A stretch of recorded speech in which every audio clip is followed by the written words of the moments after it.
Chapter 3. Faith Visualization of and Belief in Attainment of Desire, the second step toward riches. Faith is the head chemist of the mind. When faith is blended with the vibration of thought, the subconscious mind instantly picks up the vibration, translates it into its spiritual equivalent, and then transmits it to infinite intelligence, as in the case of prayer. The emotions of faith, love, and sex are the most powerful of all of the major positive emotions.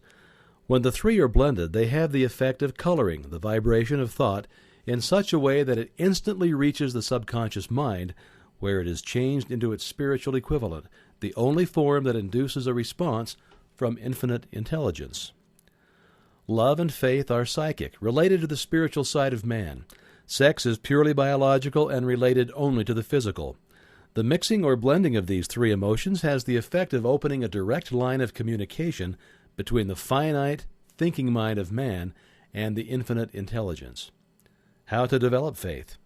Well, there comes now a statement which will give a better understanding of the importance of the principle of autosuggestion and assumes in the transmutation of desire into its physical or monetary equivalent, namely that faith is a state of mind which may be induced or created by affirmation or repeated instructions to the subconscious mind through the principle of autosuggestion.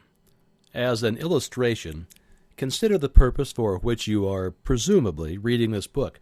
The object is, naturally, to acquire the ability to transmute the intangible thought impulse of desire into its physical counterpart, money. By following the instructions laid down in the chapters on autosuggestion and the subconscious mind as summarized in the chapter on autosuggestion, you may convince the subconscious mind that you believe you will receive that for which you ask, and it will act upon that belief which your subconscious mind passes back to you in the form of faith, followed by definite plans for procuring that which you desire. The method by which one develops faith where it does not already exist is extremely difficult to describe, almost as difficult, in fact, as it would be to describe the color of red to a blind man who has never seen color and has nothing with which to compare what you describe to him. Faith is a state of mind which you may develop at will, after you have mastered the 13 principles, because it is a state of mind which develops voluntarily through application and the use of these principles. Repetition of affirmation of orders to your subconscious mind is the only known method of voluntary development of the emotion of faith. Perhaps the meaning may be made clearer through the following explanation as to the way men sometimes become criminals. Stated in the words of a famous criminologist, when men first come into contact with crime, they abhor it. If they remain in contact with crime for a long time, they become accustomed to it and endure it. If they remain in contact with it long enough, they finally embrace it and become influenced by it. This is the equivalent of saying that any impulse of thought which is repeatedly passed on to the subconscious mind is, finally, accepted and acted upon by the subconscious mind, which proceeds to translate that impulse into its physical equivalent by the most practical procedure available. In connection with this, consider again the statement, all thoughts which have been emotionalized and mixed with faith begin immediately to translate themselves into their physical equivalent or counterpart. The emotions or the feeling portion of thoughts are the factors which give thoughts vitality, life, and action. The emotions of faith, love, and sex, when mixed with any thought impulse, give it greater action than any of these emotions can do singly. Not only thought impulses which have been mixed with faith, but those which have been mixed with any of the positive emotions or any of the negative emotions may reach and influence the subconscious mind. From this statement, you'll understand that the subconscious mind will translate into its physical equivalent a thought impulse of a negative or destructive nature, just as readily as it will act upon thought impulses of a positive or constructive nature. This accounts for the strange phenomenon which so many millions of people experience, referred to as misfortune or bad luck. There are millions of people who believe themselves doomed to poverty and failure because of some strange force over which they believe they have no control. They are the creators of their own misfortunes because of this negative belief which is picked up by the subconscious mind and translated into its physical equivalent. This is an appropriate place at which to suggest again that you may benefit by passing on to your subconscious mind any desire which you wish translated into its physical or monetary equivalent, in a state of expectancy or belief that the transmutation will actually take place. Your belief or faith is the element which determines the action of your subconscious mind. There is nothing to hinder you from deceiving your subconscious mind when giving it instructions through autosuggestion, as I have deceived my own son's subconscious mind. To make this deceit more realistic, conduct yourself just as you would if you were already in possession of the material thing which you are demanding when you call upon your subconscious mind. The subconscious mind will transmute into its physical equivalent by the most direct and practical media available any order which is given to it in a state of belief or faith that the order will be carried out. Surely enough has been stated to give a starting point from which one may, through experiment and practice, acquire the ability to mix faith with any order given to the subconscious mind. Perfection will come through practice. It cannot come by merely reading instructions. If it be true that one may become a criminal by association with crime, and this is a known fact, it is equally true that one may develop faith by voluntarily suggesting to the subconscious mind that one has faith. The mind comes finally to take on the nature of the influences which dominate it.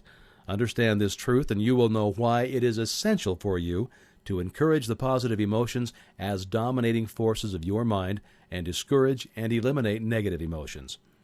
A mind dominated by positive emotions becomes a favorable abode for the state of mind known as faith. A mind so dominated may, at will, give the subconscious mind instructions, which it will accept and act upon immediately. Faith is a state of mind which may be induced by autosuggestion. All down the ages, the religionists have admonished struggling humanity to have faith in this, that, and other dogma or creed, but they've failed to tell people how to have faith. They have not stated that faith is a state of mind and that it may be induced by self-suggestion. In language which any normal human being can understand, we will describe all that is known about the principle through which faith may be developed, where it does not already exist. Have faith in yourself, faith in the infinite. Before we begin, you should be reminded once again that faith is the eternal elixir which gives life, power, and action to the impulse of thought. The foregoing sentence is worth reading a second time and a third and a fourth. It is worth reading aloud. Faith is the starting point of all accumulation of riches. Faith is the basis of all miracles and all mysteries which cannot be analyzed by the rules of science. Faith is the only known antidote for failure. Faith is the element, the chemical, which, when mixed with prayer, gives one direct communication with infinite intelligence. Faith is the element which transforms the ordinary vibration of thought created by the finite mind of man into the spiritual equivalent. Faith is the only agency through which the cosmic force of infinite intelligence can be harnessed and used by men. Every one of the foregoing statements is capable of proof. The proof is simple and easily demonstrated. It is wrapped up in the principle of autosuggestion. Let us center our attention, therefore, upon the subject of self-suggestion and find out what it is and what it is capable of achieving. It's a well-known fact that one comes finally to believe whatever one repeats to oneself, whether the statement be true or false. If a man repeats a lie over and over, he will eventually accept the lie as truth. Moreover, he will believe it to be the truth. Every man is what he is because of the dominating thoughts which he permits to occupy his mind. Thoughts which a man deliberately places in his own mind and encourages with sympathy and with which he mixes any one or more of the emotions constitutes the motivating forces which direct and control his every movement, act, and deed. Comes now a very significant statement of truth. Thoughts which are mixed with any of the feelings of emotions constitute a magnetic force which attracts from the vibrations of the ether other similar or related thoughts. A thought thus magnetized with emotion may be compared to a seed which, when planted in fertile soil, germinates, grows, and multiplies itself over and over again until that which was originally one small seed becomes countless millions of seed of the same brand. The ether is a great cosmic mass of eternal forces of vibration. It is made up of both destructive vibrations and constructive vibrations. It carries at all times vibrations of fear, poverty, disease, failure, misery, and vibrations of prosperity, health, success, and happiness. just as surely as it carries the sound of hundreds of orchestrations of music and hundreds of human voices, all of which maintain their own individuality and means of identification through the medium of radio. From the great storehouse of the ether, the human mind is constantly attracting vibrations which harmonize with that which dominates the human mind. Any thought, idea, plan, or purpose which one holds in one's mind attracts from the vibrations of the ether a host of its relatives, adds these relatives to its own force, then grows until it becomes the dominating, motivating master of the individual in whose mind it has been housed. Now let's go back to the starting point and become informed as to how the original seed of an idea, plan, or a purpose may be planted in the mind. The information is easily conveyed. Any idea, plan, or purpose may be placed in the mind through repetition of thought. This is why you are asked to write out a statement of your major purpose or definite chief aim. Commit it to memory and repeat it in audible words day after day until these vibrations of sound have reached your subconscious mind. We are what we are because of the vibrations of thought which we pick up and register through the stimuli of our daily environment. Resolve to throw off the influences of any unfortunate environment and to build your own life to order. Taking inventory of mental assets and liabilities, you will discover that your greatest weakness is lack of self-confidence. This handicap can be surmounted and timidity translated into courage through the aid of the principle of autosuggestion. The application of this principle may be made through a simple arrangement of positive thought impulses stated in writing, memorized, and repeated until they become a part of the working equipment of the subconscious faculty of your mind. Self-confidence formula. First, I know that I have the ability to achieve the object of my definite purpose in life. Therefore, I demand of myself persistent, continuous action toward its attainment, and I here and now promise to render such action. Second, I realize the dominating thoughts of my mind will eventually reproduce themselves in outward physical action and gradually transform themselves into physical reality. Therefore, I will concentrate my thoughts for 30 minutes daily upon the task of thinking of the person I intend to become, thereby creating my mind in a clear mental picture of that person. Third, I know through the principle of autosuggestion any desire that I persistently hold in my mind will eventually seek expression through some practical means of attaining the object back of it. Therefore, I will devote 10 minutes daily to demanding of myself the development of self-confidence. Fourth, I have clearly written down a description of my definite chief aim in life, and I will never stop trying until I shall have developed sufficient self-confidence for its attainment. Fifth, I fully realize that no wealth or position can long endure unless built upon truth and justice. Therefore, I will engage in no transaction which does not benefit all whom it affects. I will succeed by attracting to myself the forces I wish to use and the cooperation of other people. I will induce others to serve me because of my willingness to serve others. I will eliminate hatred, envy, jealousy, selfishness, and cynicism by developing love for all humanity, because I know that a negative attitude toward others can never bring me success. I will cause others to believe in me, because I will believe in them and in myself. I will sign my name to this formula, commit it to memory, and repeat it aloud once a day with full faith that it will gradually influence my thoughts and actions so that I will become a self-reliant and successful person. Back of this formula is a law of nature which no man has yet been able to explain. It has baffled the scientists of all ages. The psychologists have named this law autosuggestion, and they let it go at that. The name by which one calls this law is of little importance. The important fact about it is it works for the glory and success of mankind. If it is used constructively, that is. On the other hand, if it is used destructively, it will destroy just as readily.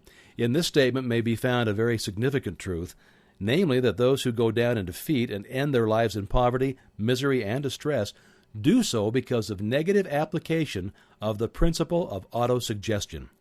The cause may be found in the fact that all impulses of thought have a tendency to clothe themselves in their physical equivalent.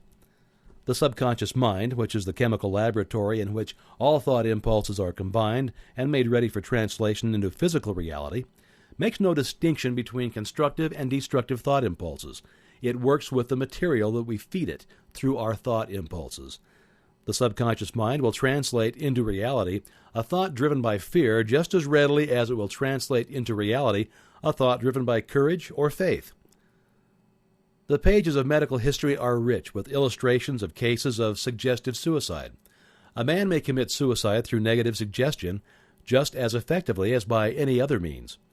In a Midwestern city, a man by the name of Joseph Grant, a bank official, borrowed a large sum of the bank's money without the consent of the directors. He lost the money through gambling. One afternoon, the bank examiner came and began to check the accounts. Grant left the bank, took a room in a local hotel, and when they found him 3 days later, he was lying in bed, wailing and moaning, repeating over and over these words, "My God, this will kill me. I cannot stand the disgrace." In a short time he was dead. The doctors pronounced the case one of mental suicide. Just as electricity will turn the wheels of industry and render useful service if used constructively, or snuff out life if wrongly used, so will the law of autosuggestion lead you to peace and prosperity, or down into the valley of misery, failure, and death, according to your degree of understanding and application of it. If you fill your mind with fear, doubt, and unbelief in your ability to connect with and use the forces of infinite intelligence, the law of autosuggestion will take that spirit of unbelief and use it as a pattern by which your subconscious mind will translate it into its physical equivalent. This statement is as true as the statement that 2 and 2 are 4. Like the wind which carries one ship east and another west, the law of autosuggestion will lift you up or pull you down according to the way you set your sails of thought. The law of autosuggestion through which any person may rise to altitudes of achievement which stagger the imagination is well described in the following verse. If you think you are beaten, you are. If you think you dare not, you don't. If you like to win but you think you can't, it's almost certain you won't. If you think you'll lose, you're lost. For out of the world we find success begins with a fellow's will. It's all in the state of mind. If you think you're outclassed, you are. You've got to think high to rise. You've got to be sure of yourself before you can ever win the prize. Life's battles don't always go to the stronger or faster man, but sooner or later the man who wins is the man who thinks he can. Observe the words which have been emphasized, and you will catch the deep meaning which the poet had in mind. Somewhere in your makeup, perhaps in the cells of your brain, there lies sleeping the seed of achievement which, if aroused and put into action, would carry you to heights such as you may never have hoped to attain. Just as a master musician may cause the most beautiful strains of music to pour forth from the strings of a violin, so may you arouse the genius which lies asleep in your brain and cause it to drive you upward to whatever goal you may wish to achieve. Abraham Lincoln was a failure at everything he tried until he was well past the age of 40. He was a Mr. Nobody from nowhere until a great experience came into his life, aroused the sleeping genius within his heart and brain, and gave the world one of its really great men. That experience was mixed with the emotions of sorrow and love.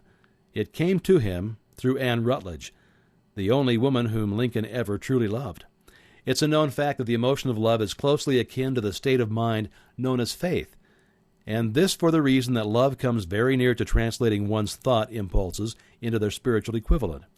During his work of research, the author discovered from the analysis of the life work and achievements of hundreds of men of outstanding accomplishment that there was the influence of a woman's love back of nearly every one of them. The emotion of love in the human heart and brain creates a favorable field of magnetic attraction, which causes an influx of the higher and finer vibrations which are afloat in the ether. If you wish evidence of the power of faith, study the achievements of men and women who have employed it. At the head of the list comes the Nazarene. Christianity is the greatest single force which influences the minds of men. The basis of Christianity is faith. No matter how many people have perverted or misinterpreted the meaning of this great force, and no matter how many dogmas and creeds have been created in its name which do not reflect its tenets, the sum and substance of the teachings and the achievements of Christ, which may have been interpreted as miracles, were nothing more nor less than faith. If there are any such phenomena as miracles, they are produced only through the state of mind known as faith. Some teachers of religion and many who call themselves Christians neither understand nor practice faith. Let us consider the power of faith as it is now being demonstrated by a man who is well known to all of civilization. Mahatma Gandhi of India. In this man, the world has one of the most astounding examples known to civilization of the possibilities of faith. Gandhi wields more potential power than any man living at this time, and this, despite the fact that he has none of the orthodox tools of power, such as money, battleships, soldiers, and materials of warfare. Gandhi has no money, he has no home, he does not own a suit of clothes, but he does have power. How does he come by that power?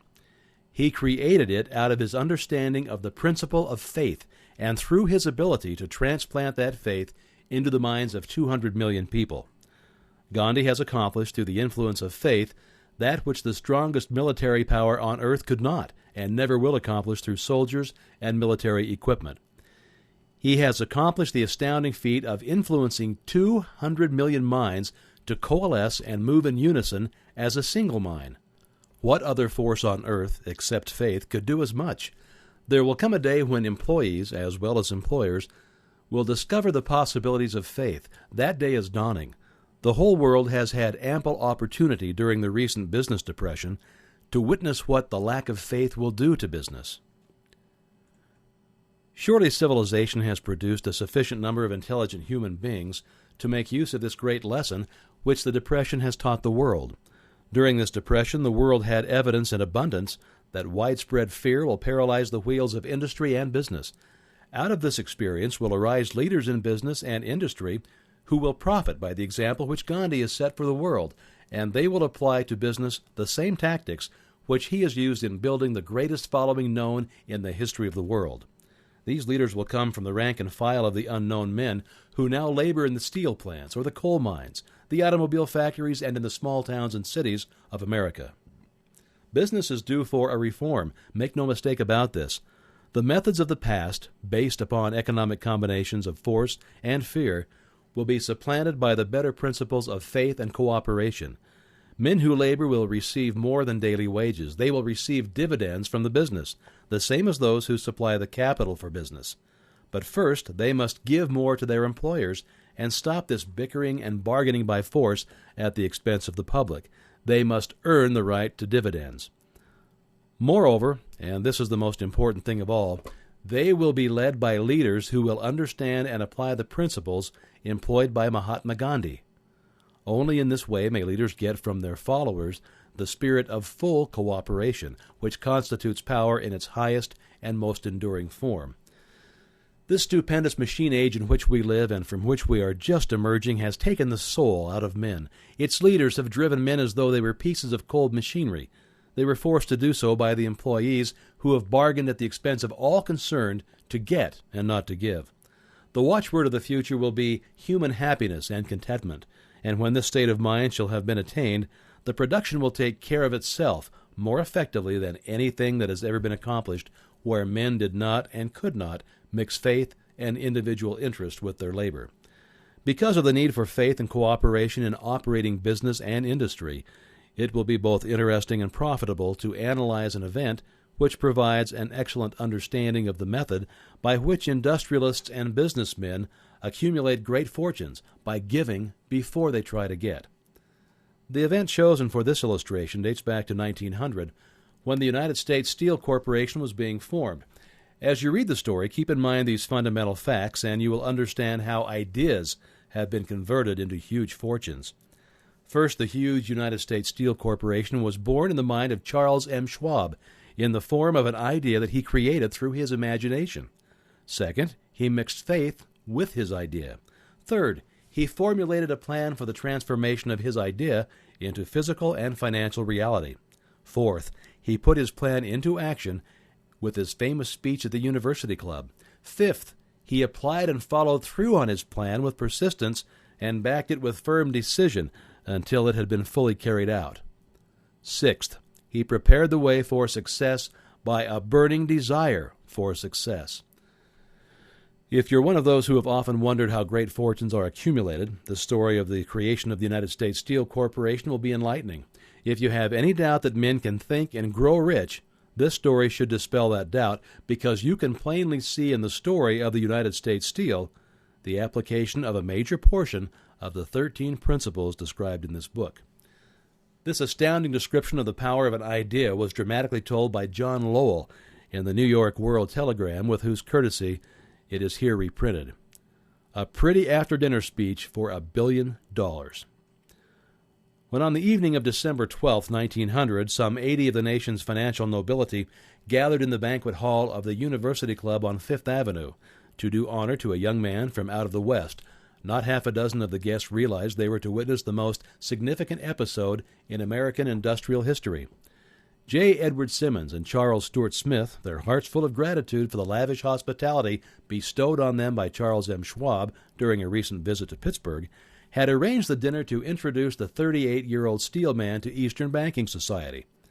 But they did not expect him to stampede the convention. They warned him, in fact, that the bosoms within New York stuffed shirts would not be responsive to oratory, and that if he did not want to bore the Stillhans and the Harrimans and Vanderbilts, he'd better limit himself to 15 or 20 minutes of polite vaporings and then let it go at that. Even John Pierpont Morgan, sitting on the right hand of Schwab as became his imperial dignity, intended to grace the banquet table with his presence only briefly. And so far as the press and public were concerned, the whole affair was of so little moment that no mention of it found its way into print the next day. So the two hosts and their distinguished guests ate their way through the usual 7 or 8 courses. There was little conversation, and what there was of it was restrained. Few of the bankers and brokers had met Schwab, whose career had flowered along the banks of the Monongahela, and none knew him very well. But before the evening was over, they, and with them Money Master Morgan, were to be swept off their feet, and $1 billion baby, the United States Steel Corporation, was to be conceived. It is perhaps unfortunate for the sake of history that no record of Charlie Schwab's speech at the dinner was ever made.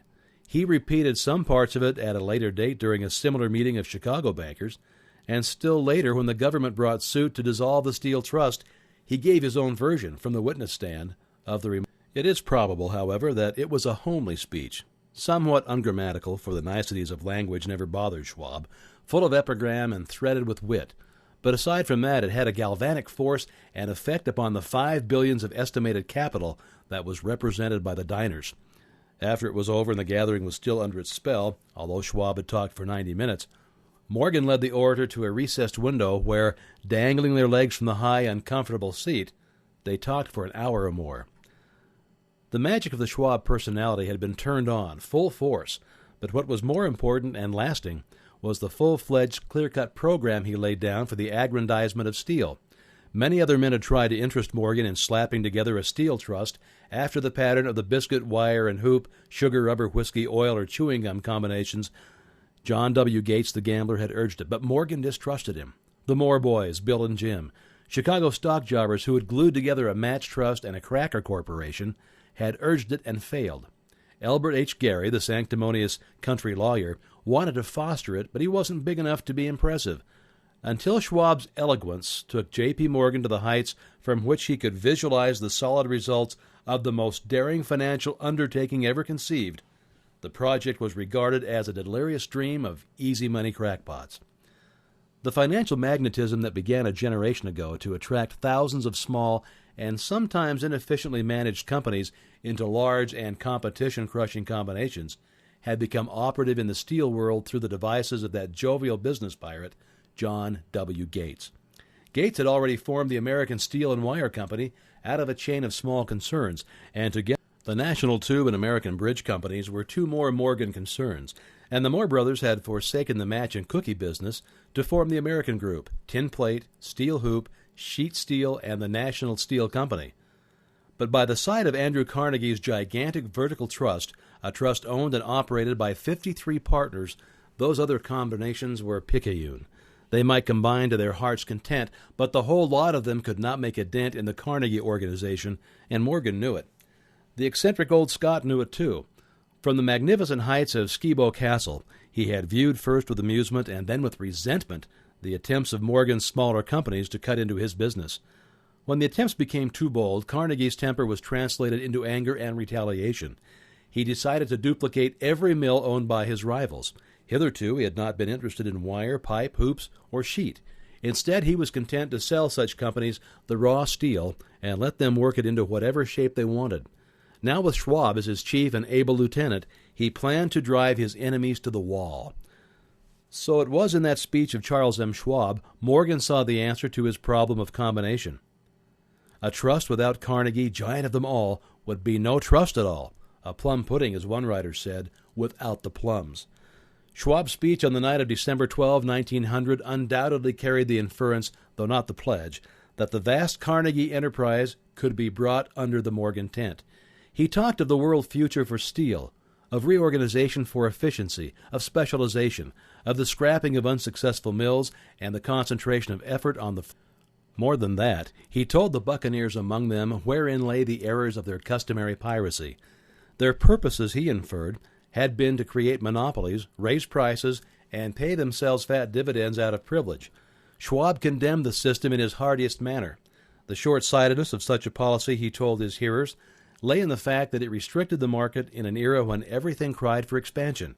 By cheapening the cost of steel, he argued, an ever-expanding market would be created, more uses for steel would be devised, and a goodly portion of the world trade could be captured.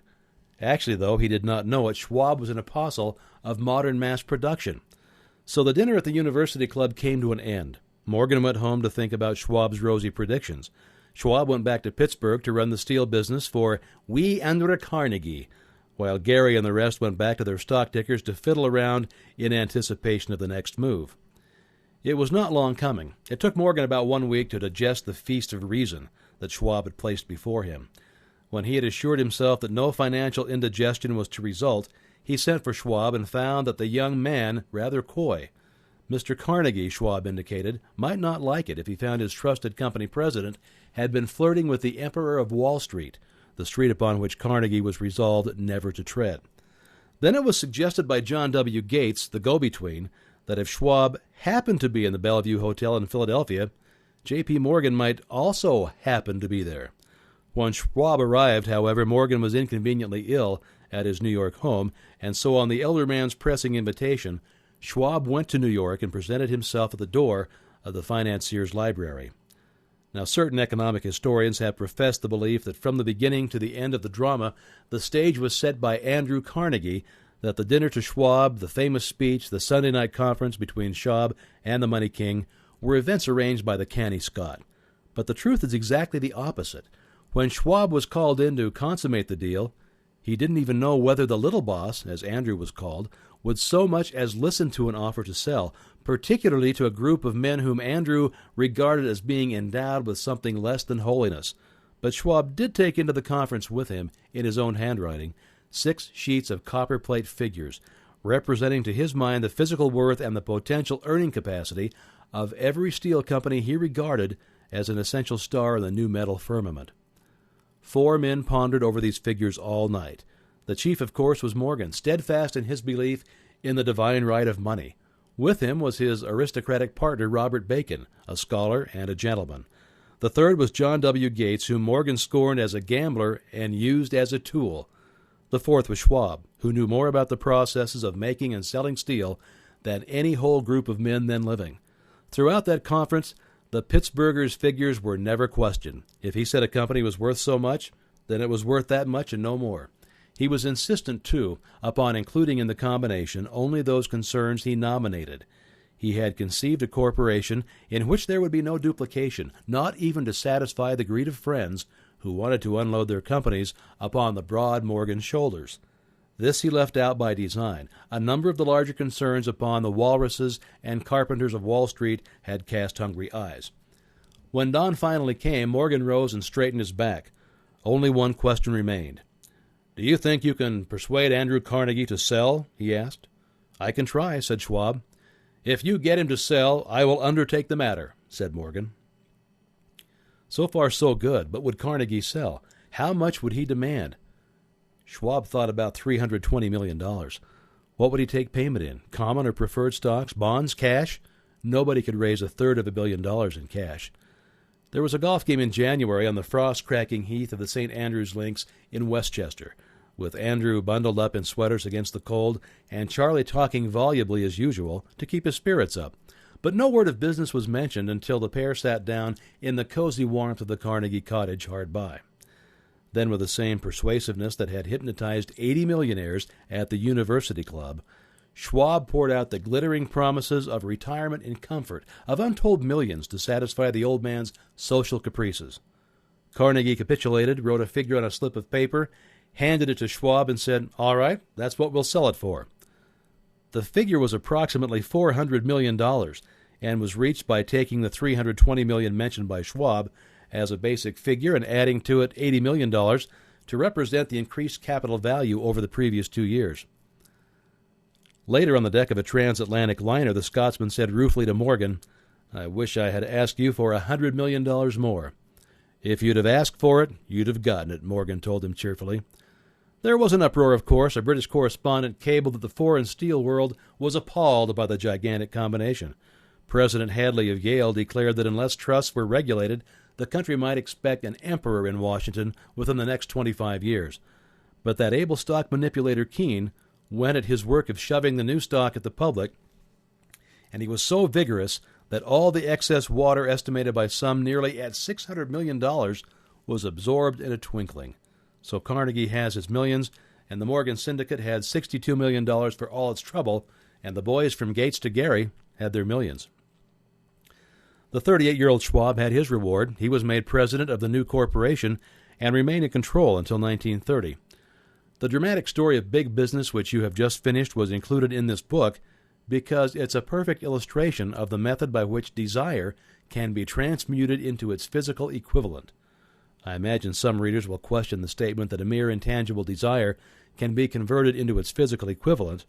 Doubtless some will say, you cannot convert nothing into something. The answer is in the story of the United States Steel Corporation. That giant organization was created in the mind of one man. The plan by which the organization was provided with the steel mills that gave it financial stability was created in the mind of the same man. His faith, his desire, his imagination, his persistence were the real ingredients that went into United States Steel. The steel mills and mechanical equipment acquired by the corporation after it had been brought into legal existence were incidental, but careful analysis will disclose the fact that the appraised value of the properties acquired by the corporation increased in value by an estimated $600 million by the mere transaction, which consolidated them under one management. In other words, Charles M. Schwab's idea, plus the faith with which he conveyed it to the minds of J.P. Morgan and the others, was marketed for a profit of approximately $600 million. Not an insignificant sum for a single idea. What happened to some of the men who took their share of the millions of dollars of profit made by this transaction is a matter with which we are not now concerned. The important feature of the astounding achievement is that it serves as unquestionable evidence of the soundness of the philosophy described in this book, because this philosophy was the warp and the woof of the entire transaction. Moreover, the practicability of the philosophy has been established by the fact that the United States Steel Corporation prospered and became one of the richest and most powerful corporations in America, employing thousands of people, developing new uses for steel and opening new markets, thus proving that the $600 million in profit which the Schwab idea produced was earned. Riches begin in the form of thought. The amount is limited only by the persons in whose mind the thought is put into motion. Faith removes limitations.